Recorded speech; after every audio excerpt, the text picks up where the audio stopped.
Remember the cenaculo that we witnessed? Yes, the color, the grand presentation. So, is it part of the Spanish period? Yes. Spanish drama is about religion, huh? Yes, this period speaks about Christianity and conversion. Like the cenaculo. Yes, and Comedia. Comedy? No, a Comedia is a play in verse depicting the Christian saints' real events or imaginary kingdoms. Moro Moro, which is a Comedia, dramatizes the conflict between medieval Christian kingdoms and the Moorish Empire and ends in the triumph of the Christians over the Moors or the Muslims.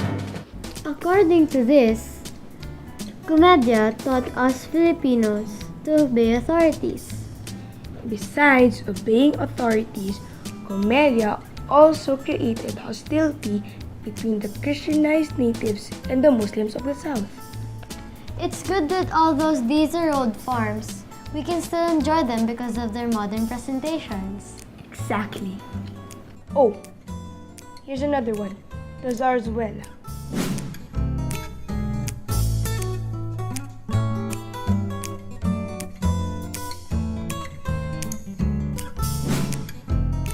Ah, that's for you.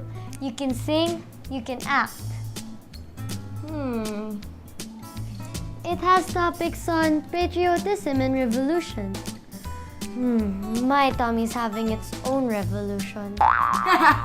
Okay, lugaw, my treat. Yay! Lugaw with egg!